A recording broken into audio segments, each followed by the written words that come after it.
하나님 아버지 감사합니다. 오색 단풍이 따스한 햇살 속에서 찬란하게 빛나는 가을을 허락해 주시고 시원한 바람과 가을 냄새를 느낄 수 있음을 하나님께 영광과 감사를 드립니다. 전능하시고 항상 저희와 함께 하시고 도우시는 성령님보다 좁은 저희 생각과 연약함으로 살아가며 낭망하고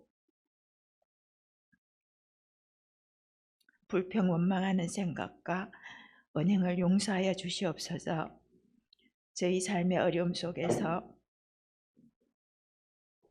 하나님의 일하심을 바라고 기대하며 하나님 원하시는 뜻이 무엇인지 먼저 헤아리고 소망 중에 하나님을 기쁘시게 하는 삶을 살아가게 도와주시옵소서. 어려운 국제 경제 정세 속에서 우리 민족이 감당해야 할 사명을 깨달아 하나님 기쁘시게 하는 저희 대한민국 댁에 위증자들에게 하나님의 지혜와 명철을 허락해 주시옵소서.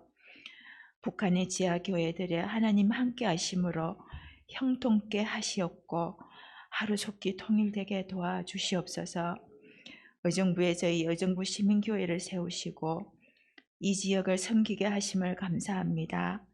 작은 섬김의 손길을 통해 복음이 전파되고 전하는 저희들의 믿음의 본이 되는 삶을 살아가게 도와주시옵소서. 말씀 전하시는 목사님께 하나님의 권능이 함께하사 듣는 저희 마음에 말씀이 새겨지며 말씀의 능력으로 살아가는 저희 모두 되게 도와주시옵소서. 감사드리며 예수님 이름으로 기도드립니다. 아멘.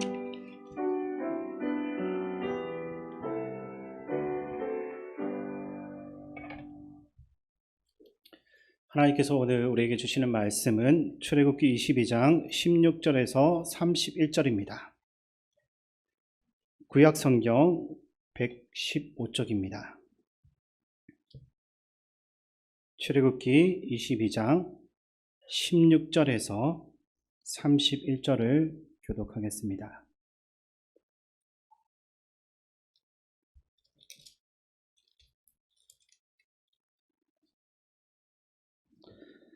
사람이 약혼하지 아니한 처녀를 깨어 동침하였으면 납폐금을 주고 아내로 삼을 것이요, 만일 처녀의 아버지가 딸을 그에게 주기를 거절하면 그는 처녀에게 납폐금으로 돈을 낼지니라. 너는 무당을 살려두지 말라. 짐승과 행함하는 자는 반드시 죽일지니라. 여호와 외에 다른 신에게 제사를 드린 자는 멸할지니라. 너는 이방 나그네를 압제하지 말며 그들을 학대하지 말라. 너희도 애굽 땅에서 나그네였음이라. 너는 가부나 고아를 해롭게 하지 말라. 내가 만일 그들을 해롭게 함으로 그들이 내게 부르짖으면 내가 반드시 그 부르짖음을 들으리라.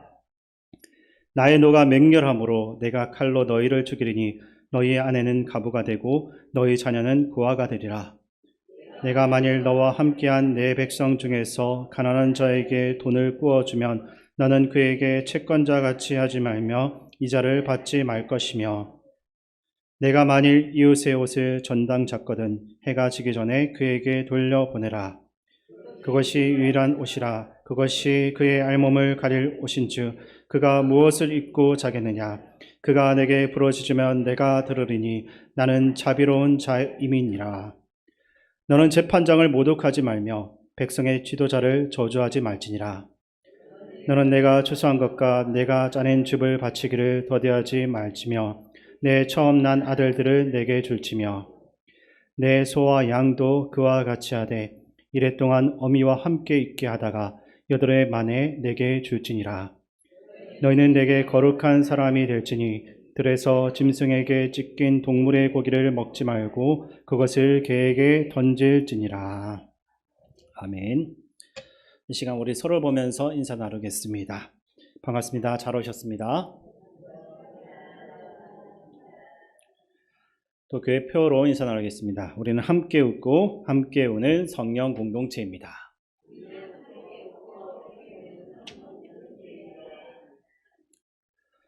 법은 한 사회 내에서 살아가는 모든 구성원들에게 강제적인 구속력을 갖는 규범입니다.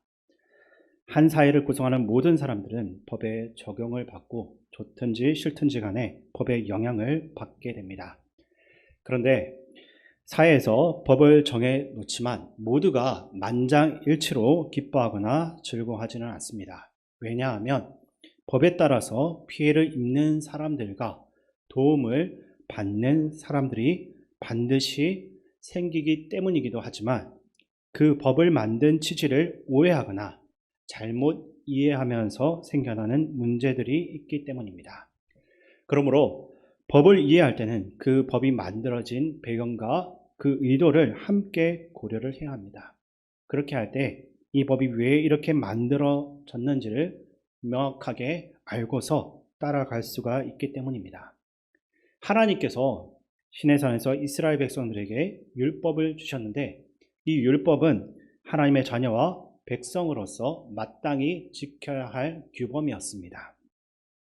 하지만 율법을 모두가 다 기쁘게 받아들인 것은 아니었던 것 같습니다. 민수기에는 안식일에 나무를 하다가 죽은 사람의 이야기가 나오고 있는데 이것을 통해 볼 때 그 당시에 율법을 왜 지켜야 하는지와 그 율법이 우리에게 어떤 의미가 있는지에 대해서 의문을 가지고 있는 사람들이 있었다라는 것을 알 수가 있습니다. 율법을 정확하게 이해하고 지키기 위해서는 율법이 주어진 상황과 율법의 근간을 파악을 해야 하는 것입니다. 율법이 주어진 배경과 의도를 고려하지 않고 문자 그대로만 지키려고 했던 사람들이 바리새인들이었는데 이들은 그들의 잘못된 행동 때문에 예수님께 강한 질책을 받기도 했습니다. 어쨌든 하나님의 의중을 알지 못하고 율법을 지키는 것은 아무런 의미가 없고 율법을 통해서 하나님의 뜻을 깨닫고 실천하는 것이 더 중요한 것입니다. 오늘 본문을 보시면 많은 법들이 나오고 있습니다. 약혼하지 아니한 처녀와 관련된 법, 무당, 그리고 짐승과 행음하는 자, 우상 섬기는 자에 대한 규정이 나오는데 얼마 전에도 제가 말씀드렸지만 이런 것들은 하나님이 만드신 질서에 어긋나는 죄를 짓는 것이기 때문에 반드시 사형이라고 여기서도 또 나오고 있습니다. 그리고 또 이어서 나오는 게 고아와 가부와 그 다음에 빚진 사람들에 대한 다양한 법들이 나오고 있습니다. 그런데 오늘 우리가 읽은 이 많은 말씀들 중에서 우리가 눈여겨봐야 할 구절이 있습니다. 이것은 율법을 주신 근거와 하나님의 의중을 정확하게 우리에게 알려주는 말씀인데 사실 이 한 구절만 가지고도 설교를 할 수 있을 정도로 중요한 말씀입니다. 본문 21절 말씀 같이 읽겠습니다. 너는 이방 나그네를 압제하지 말며 그들을 학대하지 말라. 너희도 애굽 땅에서 나그네였음이라. 아멘. 이방 나그네는 잠깐 왔다가 머무는 여행객들이 아니라 여기서 말하는 이 이방 나그네는 이민자를 말합니다. 완전히 이 땅으로 넘어온 것입니다. 이스라엘 백성만 나오는 것이 아니라 출애굽할 때는 같이 애굽의 노예로 살다가 하나님의 능력을 보고서 따라 나왔던 소수의 민족들도 있었을 것이고 또 애굽 사람들도 함께 나왔습니다. 이들은 이스라엘 공동체에 함께 잠깐 참여한 것이 아니라 완전히 들어온 것입니다. 그러므로 하나님이 이들을 학대하거나 압제하지 말라고 하신 이유는 무엇이겠습니까? 이 당시에 이스라엘 사람들은 자신들이 단일 혈통이라는 생각이 강했던 것으로 보여집니다. 이것은 예수님 때도 마찬가지여서 여전히 우리는 단일 혈통이고 단일 민족이다라는 것이 이 유대인들의 마음속 깊이 자리 잡고 있었습니다. 근데 북이스라엘이 멸망했을 때 아스로가 어떻게 했습니까? 혼혈 정책을 해서 이미 피가 많이 섞여 있었습니다. 그러니까 유대인들은 사마리아 지역을 더럽다라고 얘기했고 그 다음에 그 사람들과 함께 거류하면 안 된다라고 선을 그었던 것이 신약시대의 모습입니다. 하나의 혈통이라고 주장하는 이들의 특징은 살면서 뭐든지 우리와 저 사람들을 구분한다라는 것입니다. 어느 시대나 어떤 사회에든지 우리와 저들을 나누게 되면 이질감과 거부감이 느껴지게 되고 마침내는 상대방에 대한 적대적인 마음까지 생겨나는 것이 모든 사람들의 특징인 것입니다. 그러나 하나님께서는 우리와 달라서 이질감을 느끼는 사람들을 학대하거나 압제하지 말고 압제를 하지 말라라고 하십니다. 이 압제는 난폭한 행동을 의미하고 학대는 계속해서 짓누르는 행동을 의미합니다. 따라서 하나님께서는 부당하게 그들을 억울하게 하고 힘들게 하지 말라라고 말씀하시는 것입니다. 그 이유는 하나님께서 우리에게 말씀하신 너희도 애굽 땅에서 나그네였음이라 라는 말씀에서 찾아볼 수가 있습니다. 하나님께서는 우리에게 이질감과 차별을 경험했던 자신의 모습을 기억하고 다른 사람을 차별하거나 억압하지 말라라고 말씀하십니다. 하나님께서는 율법을 통해서 우리에게 하나님의 자녀답게 살도록 가르치고 우리와 달라서 이질감을 느끼는 사람을 사랑하고 또 그들을 품어주라고 가르치십니다. 하나님께서는 세상의 사람들이 이질감을 느끼는 사람을 차별하는 것하고는 다르게 하나님의 자녀들만큼은 그들을 품고 안아야 한다라고 말씀하십니다. 왜냐하면 하나님께서 우리를 먼저 그렇게 대하셨기 때문입니다. 따라서 우리는 하나님을 본받아서 우리와 너무 달라서 이질감을 느끼게 되는 사람들이 교회에 왔을 때 그들을 배척하는 것이 아니라 사랑으로서 하나님의 사랑으로 품어야 하는 것입니다. 우리 그리스도인들은 항상 자신이 죄인이었다라는 것을 기억해야 합니다. 로마서 5장 8절을 보게 되면 바울이 이런 말을 했는데 로마서 5장 8절 말씀 제가 읽어드리겠습니다. 우리가 아직 죄인 되었을 때 그리스도께서 우리를 위하여 죽으심으로 하나님께서 우리에 대한 자기의 사랑을 확증하셨느니라. 아멘. 하나님은 우리가 아직 죄인 되었을 때부터 십자가로 우리를 향한 그 사랑을 확증하셨습니다. 따라서 우리가 은혜를 받고 그것을 누리고 있기 때문에 내가 뭐라도 된 것처럼 생각하게 되면 사단이 우리의 마음 가운데 역사하기 시작합니다. 왜냐하면 우리는 내 힘으로 한 것이 하나도 없기 때문입니다. 다 하나님의 은혜로 얻은 것입니다. 그러나 우리 삶 속에서 종종 주님께 받은 구원의 그 선물을 은혜로 생각하지 않을 때가 있습니다. 내가 열심히 했으니까 이만큼 된 것이다 라고 생각하는 것입니다. 내가 하나님께 열심히 기도하고 찬양하고 말씀대로 살려고 노력했기 때문에 이렇게 된 것이라고 스스로 생각하는 것입니다. 계속 이렇게 생각하다 보면 은연중에 내 공로만을 떠올리게 되고 그것이 보여지는 행동으로 드러나는 것입니다. 이러한 행동이 나타나게 되면 우리는 교회 밖에서 들어오게 된 새 가족들과 나를 구분 지어 놓고 그들을 무시하거나 우리와 다르다는 이유로 그들을 차별하는 모습으로 보여지게 되는 것입니다. 이어서 본문 22절부터 27절까지 말씀 제가 읽어드리겠습니다. 너는 과부나 고아를 해롭게 하지 말라. 내가 만일 그들을 해롭게 함으로 그들이 내게 부르짖으면 내가 반드시 부르짖음을 들으리라. 나의 노가 맹렬함으로 내가 칼로 너희를 죽이리니 너희 아내는 과부가 되고 너희 자녀는 고아가 되리라. 내가 만일 너와 함께한 내 백성 중에서 가난한 자에게 돈을 꾸어주면 너는 그에게 채권자같이 하지 말며 이자를 받지 말 것이며 내가 만일 이웃의 옷을 전당 잡거든 해가 지기 전에 그에게 돌려보내라. 그것이 유일한 옷이라. 그것이 그의 알몸을 가릴 옷인즉 그가 무엇을 입고 자겠느냐. 그가 내게 부르짖으면 내가 들으리니 나는 자비로운 자임이니라. 아멘.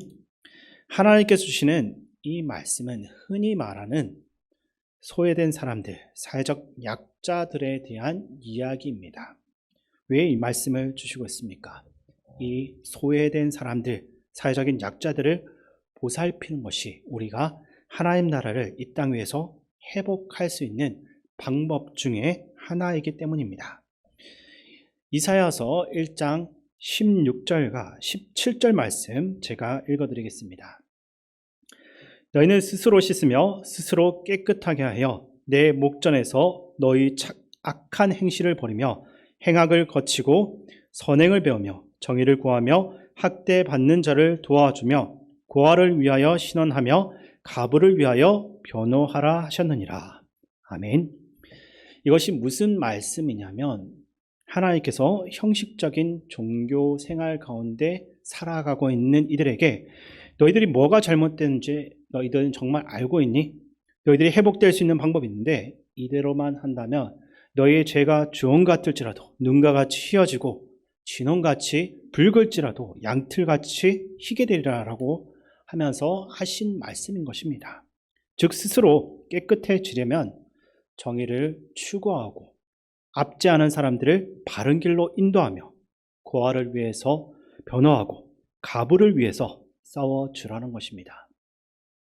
하나님은 억울하지만 힘이 없어서 누구의 도움도 받을 수 없는 이들을 보살피고 그들을 온전하게 하라라고 말씀하십니다. 따라서 하나님은 10계명 중 5번째 계명부터 마지막 계명까지 이것을 통해 내 이웃을 내 몸과 같이 사랑하라라는 말씀을 주신 것입니다. 왜냐하면 이렇게 살아야만 이스라엘 공동체 안에서 하나님의 약속의 말씀들이 이루어지기 때문입니다. 하나님이 주신 가나안, 즉 약속의 땅은 원래 누구든지 평등하게 살아갈 수 있는 곳입니다. 하지만 인간의 재성 때문에 현실은 그렇지 않았던 것 같습니다. 강한 사람은 강하고 약한 사람은 약한 상태로 늘 강자에게 이리저리 치거나 무시당하며 하루하루를 버티며 살아야 했던 것입니다. 특별히 고아와 가부는 오늘날도 그렇지만 그 당시에는 더 스스로 생존할 능력이 없었기에 살아가기가 너무나 어려웠습니다. 그래서 하나님은 고아와 가부를 더 돌보라고 말씀하시는 것입니다. 왜냐하면 그것이 하나님을 닮은 모습이기 때문입니다. 하나님의 자녀는 하나님을 닮아야 합니다. 자녀를 보면 아버지를 알 수 있듯이 하나님의 자녀는 자신의 삶을 통해서 하나님의 성품을 닮아가고 그분을 드러내는데 온 힘을 다해야 되는 것입니다. 본문 25절부터 나오는 가난한 자를 대하시는 하나님의 그 모습을 보게 되면 하나님은 이자를 받지 말고 옷을 저당 잡으면 춥기 전에 돌려주도록 하시는 분입니다. 이러한 하나님의 모습은 마치 사랑으로 가득한 어머니의 모습을 생각나게 하는데 이 하나님은 우리를 구원하시기 위해 예수 그리스도를 이 땅에 보내셔서 십자가를 지게 만드셨습니다. 근데 하나님께서 우리에게 이 구원에 대한 어떠한 대가나 이자를 요구하신 적이 한 번도 없습니다. 오히려 우리가 힘들 때마다 찾아와 만나주시고 은혜를 베풀어 주셨습니다. 그러므로 하나님께서 우리에게 아무런 대가를 바라지 않고 은혜를 주신 것처럼 우리도 가난한 자들을 대할 때 우리 어떠한 이자를 요구해서는 안 된다라는 것입니다. 우리는 하나님의 자녀로서 하나님의 모습을 닮아가야만 합니다. 성경은 받는 자보다 주는 자가 더 복되다라고 말씀하고 있습니다. 이것은 주는 것이 받는 것보다 더 큰 기쁨과 만족을 주기 때문입니다. 우리 마지막으로 28절부터 31절까지 말씀 함께 읽겠습니다. 너는 재판장을 모두 가지 말며 백성의 지도자를 저주하지 말지니라. 너는 내가 추수한 것과 내가 짜낸 즙을 바치기를 더디하지 말지며 내 처음 난 아들들을 내게 줄지며 내 소와 양도 그와 같이 하되 이래 동안 어미와 함께 있게 하다가 여드레 만에 내게 줄지니라. 너희는 내게 거룩한 사람이 될지니 들에서 짐승에게 찢긴 동물의 고기를 먹지 말고 그것을 개에게 던질지니라. 아멘. 여기서 언급된 재판장이라는 단어는 판사나 법조인을 의미하는 것이 아닙니다. 이것을 분명하게 알기 위해서는 이 당시의 사회 문화나 율법이 주어졌을 당시의 상황을 생각을 해 보아야 합니다. 당시의 재판은 제사장들이 담당을 했고 그 제사장들은 하나님의 율법을 가지고 재판을 하기 때문에 28절은 하나님을 무시하지 말라라는 메시지를 전달하는 것입니다. 그리고 29절에 너가 추수하는 것과 짜낸 즙을 바치기를 더디하지 말라라고 나와 있는데, 이것은 제사장들에게 바치기 위한 것이 아니라 하나님께 드리는 것이기에 하나님의 것을 소홀히 여기지 말라는 말입니다.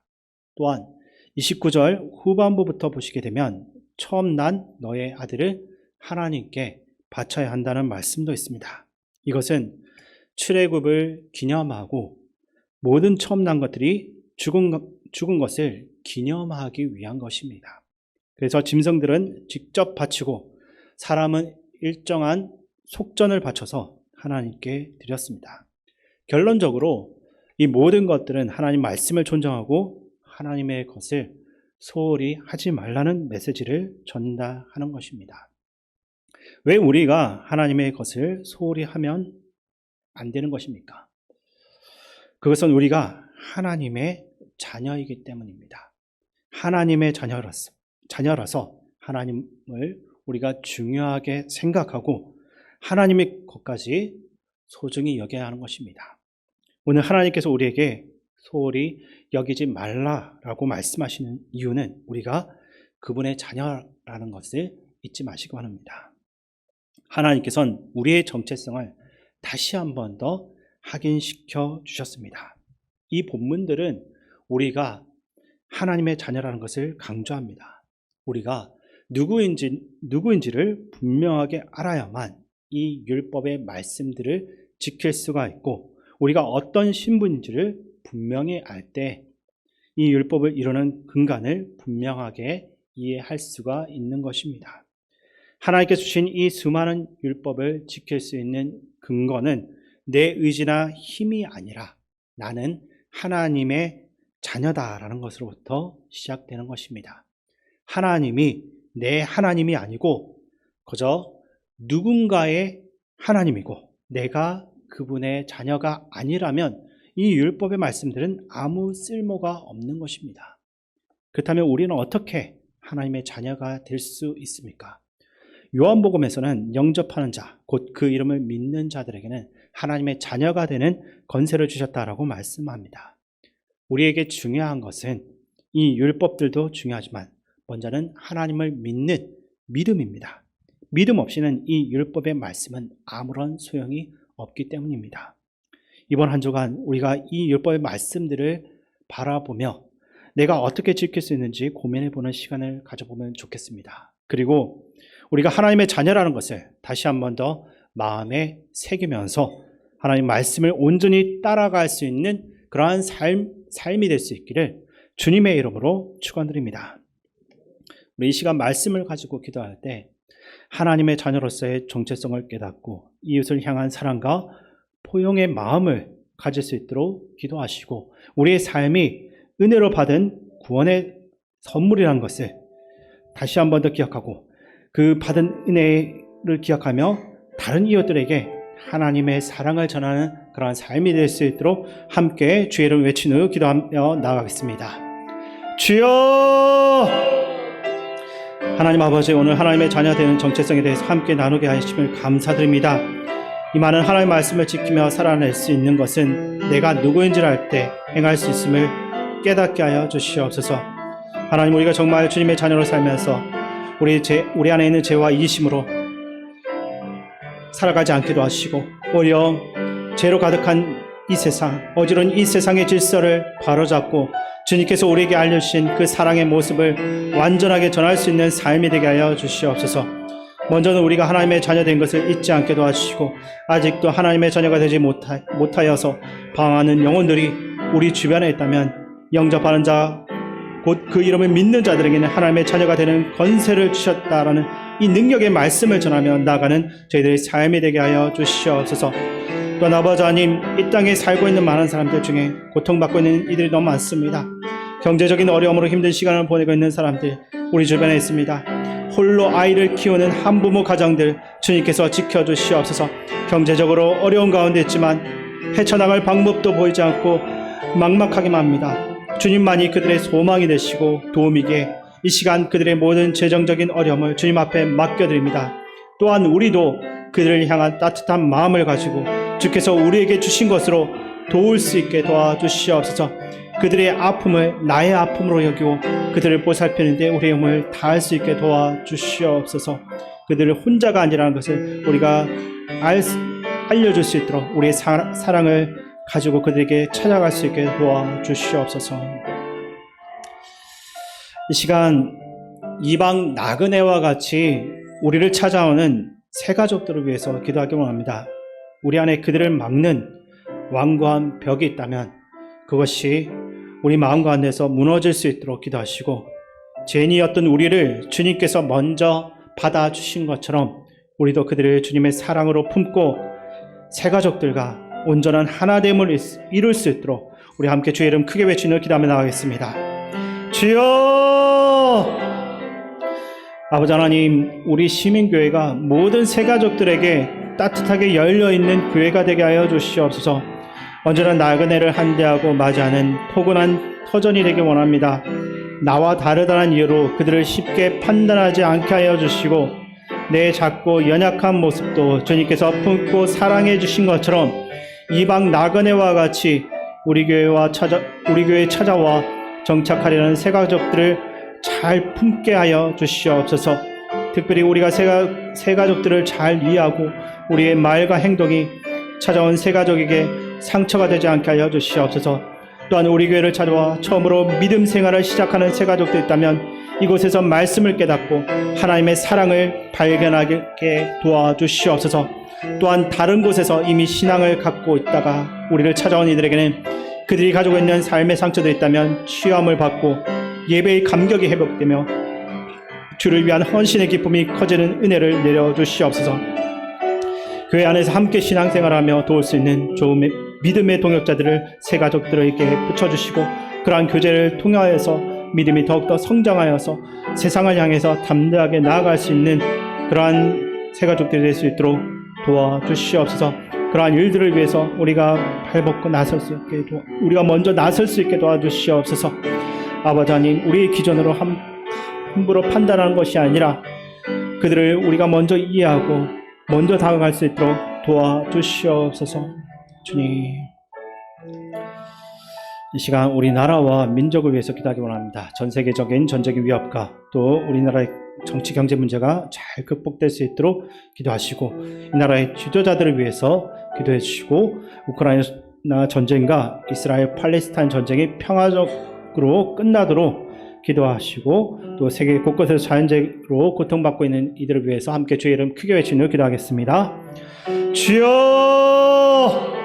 이 민족을 경영하시고 구원의 길로 이끄시는 하나님 아버지, 우리에게 주님의 책임 때가 언젠가는 온다라는 것을 잊지 않게 하여 주시고, 그날까지 우리에게 맡겨진 그 사명들을 감당할 수 있게 도와주시옵소서.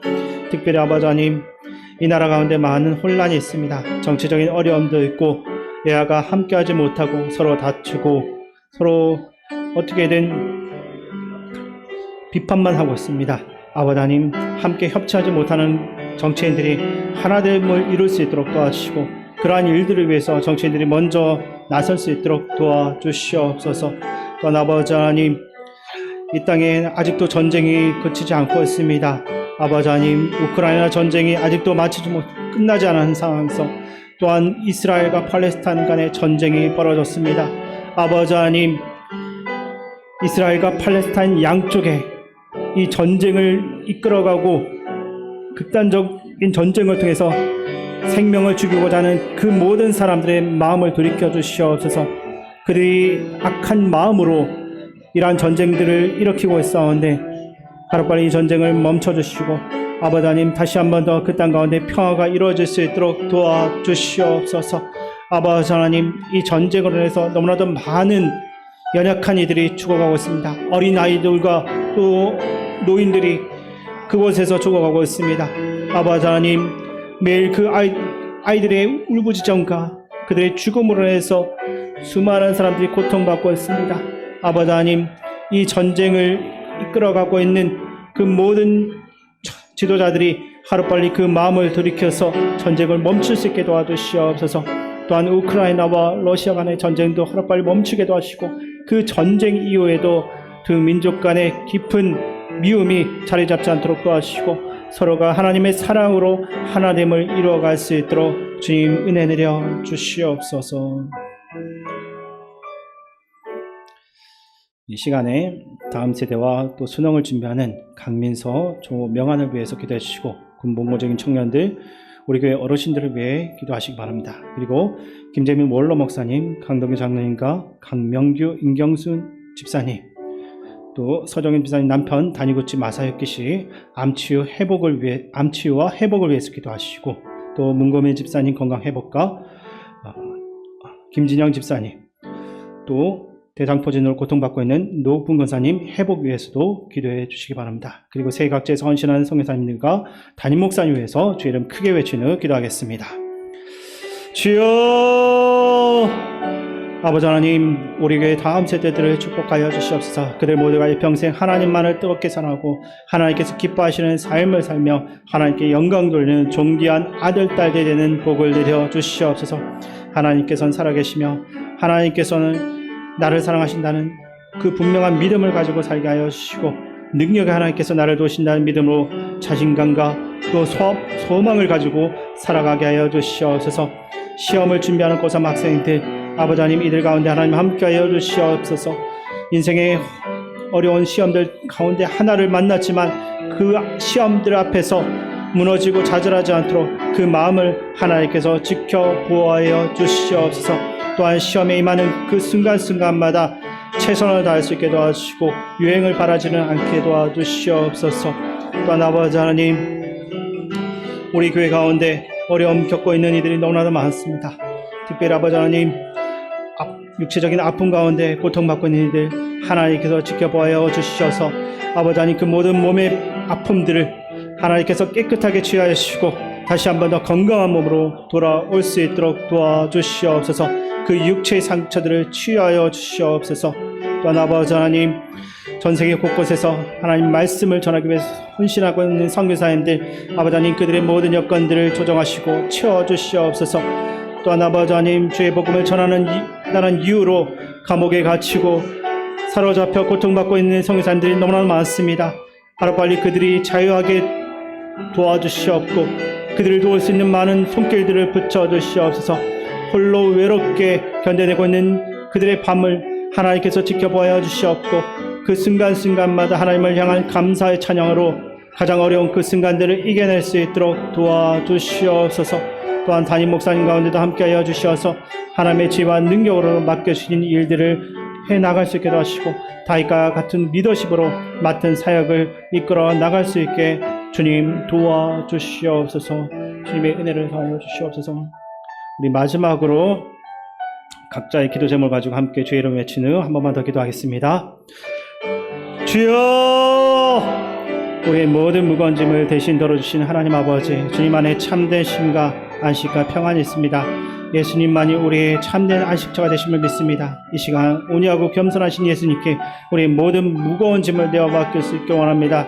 우리의 모든 무거운 짐을 가져가 주시고 우리 마음에 참된 평안과 쉼을 주시옵소서. 우리 안에 있는 모든 걱정, 근심들 다 사라지게 하여 주시고 깊은 곳에, 우리 마음 깊은 곳에서 솟아나는 진정한 샬롬을 주시옵소서. 이 시간 우리의 마음을 주님께 맡겨드립니다. 우리 마음을 지켜주시고 불안한 우리 마음에 진정한 안식을 주시옵소서. 미워하는 마음은 사라지게 하여 주시고 과거에 대한 후회와 미래에 대한 모든 염려는 우리 안에 사라지게 하여 주시옵소서. 오직 하나님 주신 평안과 주께서 주시는 기쁨만이 우리 안에 가득 넘쳐날 수 있도록 도와주시옵소서. 주님,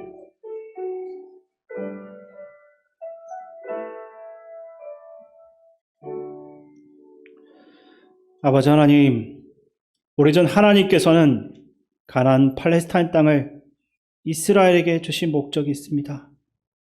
그 땅에서 정의롭게 살라고 하셨습니다. 거와 가부와 나그네를 한대하고 평화를 실천하고 우상 숭배하지 말라는 것이었습니다. 그러나 이스라엘은 이 말씀을 거역했고 그 땅을 떠날 수밖에 없었습니다. 그들이 살고 있는 그 땅은 정의와 평화를 사랑하고 실천한 사람들에게 허락되어 있다는 사실을 유대인들이 깨달아 알게 하여 주시고 팔레스타인과의 전쟁을 멈추고 함께 공존할 수 있는 길을 찾게 하여 주시옵소서. 늘 우리와 함께 하시는 예수님의 이름으로 기도드립니다. 아멘. 예, 교회 소식을 말씀드리겠습니다. 주보를 참조해 주시고 몇 가지만 말씀드립니다. 북한 이탈주민 사역 선교사 초청 강연회가 내일 창동 영광교회에서 오후 6시부터 8시까지 진행됩니다. 우리 용천노회 남선교회, 여전도회 또 장로회에서 우리 교회 출신 목사님이면 선교사님인데요. 시간 되시는 분들 참여하셔서 좋은 시간, 은혜 시간 되시기 바라고, 또 우리 신상태 선교사님께서 내일 모레 금요일 심야 기도회에 우리 교회에 오셔서 말씀 전해 주실 예정입니다. 특별히 우리 많은 성도님들이 평상시에도 나오셔야 되겠지만 또 이번 좋은 기회로 우리가 삼고 나오셔서 말씀 받고 은혜 받고 또 기도하는 시간 되기 바랍니다. 토요일 오전 9시 30분에 우리 교회 대청소가 있습니다. 함께 나오셔서 또 교회를 청소할 수 있는 특권입니다. 특권, 은혜를 우리가 함께 누리면 좋겠습니다. 우리 박지연 권사님께서 지금 병원에 입원하셔서 지금 치료 중에 있습니다. 갈비뼈 근처 그리고 폐에 종양이 발견이 됐는데요. 일단 내일 갈비뼈 부근에 있는 종양을 제거하는 시술을 할 예정이고요. 또 폐는 아마 상황을 보면서 해야 될 것 같습니다. 아직 이게 어떤 종류인지는 밝혀지지는 않았는데 좀 통증이 있어서 병원에 가서 검사하는 과정에서 그렇게 발견이 됐습니다. 이 시간 우리 박지연 권사님 하나님의 은혜 가운데에 잘 또 진단받고 또 치료받고 회복될 수 있도록 한 번 더 합심해서 기도하기를 원하고요. 제가 이번 주 월요일 또 화요일 서울에 있는 사랑교회에 가서 세미나 참석하는데 전국에서 목사님들 또 장로님들 5천 교회에서 7천 명이 와서 이틀 동안 세미나를 했습니다. 얼마나 뜨겁게 기도하고 정말 사모하고 했는지 저도 이번에 또 많은 것을 배우기도 하고 깨닫기도 하고 또 다짐도 했습니다. 우리가 신앙생활을 지금도 잘 하고 있습니다만은 정말 더 뜨겁게 더 열심히 열정을 가지고 해야 되겠다 그런 마음을 갖게 되었고, 또 요즘에 계속 새벽기도에 사도행전 말씀 묵상해 가는데 정말 사도 바울은 신앙생활을 생명을 걸고 우리가 좀 그런 믿음이 의식이 좀 약화된 것 같은 느낌이 있어요. 그동안 잘 해오셨지만 바울은 달려갈 끝까지 그 사명 이루었잖아요. 하나님 이 시간 한 번 더 기도할 때 우리 박지연 권사님에서 한번 기도하고요. 또 우리 신앙을 위해서 한 번 더 간절함을 주님 앞에 부르짖고 기도하기를 원하는데, 하나님 우리에게 뜨거운 믿음의 열정, 복음의 열정이 회복되게 하시고 정말 주님 부르시는 그날까지 식어지지 아니하고 주님 주신 그 사명 이루게 하여 주옵소서. 우리 주여 3번 한번 부르고 주여 3번 간절하게 부르고 합심을 한 번 더 기도하겠습니다. 주여 주여 주여. 아버지 하나님 감사합니다. 하나님께서 이 밤에 우리를 불러주시고 말씀 듣고 기도할 수 있도록 인도하여 주셔서 감사합니다. 하나님 아버지 시간 우리 박지연 권사님을 위해 기도합니다.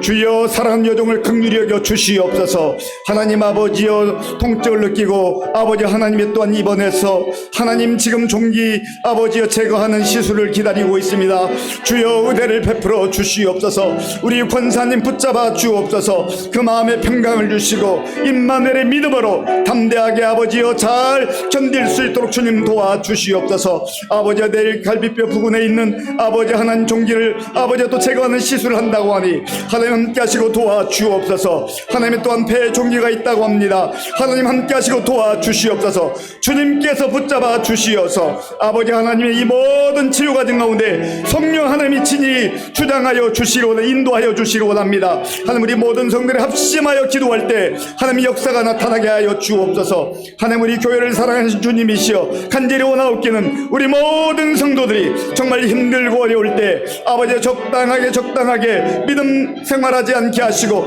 아버지 우리의 열정을 다하고 마음을 다하고 정성을 다하고 뜻을 다하고 목숨을 다하여 주님을 사랑하며 아버지 믿음으로 다시금 일어서게 하여 주시옵소서. 하나님이 우리의 식어진 가슴을 뜨겁게 채워 주시옵소서. 하나님 말씀으로 새롭게 하시고 성령으로 새롭게 하여 주시옵소서. 하나님 아버지 정말 이 시대에 우리가 다시 한번 일어나서 부흥을 경험할 수 있도록 주님 도와주옵소서. 하나님 우리 교회 가운데 주의 성령께서 역사하여 주시기 원합니다. 주여 도와주옵소서. 아버지 주의 성령께서 함께 해주셔서 우리 모든 성도들 한 분 한 분을 붙들어 주시고 아버지 우리가 정말 예배를 모일 때마다 주의 역사가 나타날 수 있도록 주님 도와주옵소서. 하나님 연약한 마음들이 새롭게 회복되어지게 하여 주옵소서. 하나님의 주저앉아 있는 그 믿음이 다시금 일어나게 하여 주옵소서. 하나님이 우리의 마음과 생각을 붙들어 주시고 부정적 생각들 다 떨쳐버리게 하시고 아버지 믿음의 생각으로 다시금 우리의 생각이 바뀌게 도와주시기 원합니다. 하나님 간절히 원하옵기 육신의 연약함 가운데 있는 분들 주께서 붙들어 주시고 다시 한번 주님 아버지 그 손을 붙들고 일어나게 도와주시고 아버지 담대함으로 나아갈 수 있도록 도와주옵소서. 하나님 아버지 우리가 믿음으로 다시금 회복되게 하시고 아버지 우리 자신들 뿐만 아니라 아버지 우리 가족들 우리 형제들 우리 자매들 우리 아버지 친척들 우리의 친구들 우리 이웃을 향하여 나아가게 하시고 복음의 용사들로 하나님의 사람들로 사명자로 다시금 세워질 수 있도록 하나님 도와주시고 인도하여 주시옵소서. 하나님 역사해 주시기 원합니다. 주님 붙잡아 주시옵소서. 하나님 도와주옵소서. 아버지 하나님 우리 교회의 많은 어르신들 연로함 가운데 아버지 하나님 힘든 상태에서도 주님을 의지하며 나아가고 있습니다. 주님 붙잡아 주시옵소서. 특별히 우리 박정군 사님 지금 병원에 입원해서 또 치료 중에 있사오니 성령 하나님께서 그 마음과 생각을 붙들어 주시고 모든 염려와 걱정을 주님께 맡기게 하시고 하나님 인도하심 가운데 아버지 잘 치료받고 건강한 모습으로 다시금 가정으로 교회로 돌아올 수 있도록 인도하여 주시옵소서. 하나님 아버지 이외에도 여러 우리 성도들 가운데 정말 육신의 연약함으로 주님 앞에 간절히 부르짖는 그 성도들의 눈물의 기도를 들어 응답하여 주시옵소서. 하나님 아버지 너는 내게 부르지라 내가 네게 응답하겠고 네가 알지 못하는 크고 은밀한 일을 내게 보이리라 약속하신 그 주님의 약속을 가슴에 품고 부르짖어 기도하는 가운데 하나님께서 오늘 이 시대에도 동일하게 역사하시는 하나님이심을 우리가 경험하며 그 하나님으로 인하여서 날마다 승리의 삶을 살아갈 수 있도록 주님 역사하여 주시옵소서. 예수님의 이름으로 축복하면서 기도하옵나이다. 아멘. 주기도문으로 예배를 마치겠습니다. 하늘에 계신 우리 아버지, 아버지의 이름을 거룩하게 하시며 아버지의 나라가 오게 하시며 아버지의 뜻이 하늘에서와 같이 땅에서도 이루어지게 하소서. 오늘 우리에게 일용할 양식을 주시고 우리가 우리에게 잘못한 사람을 용서하여 준 것 같이 우리 죄를 용서하여 주시고 우리를 시험에 빠지지 않게 하시고 악에서 구하소서. 나라와 권능과 영광이 영원히 아버지의 것입니다. 아멘.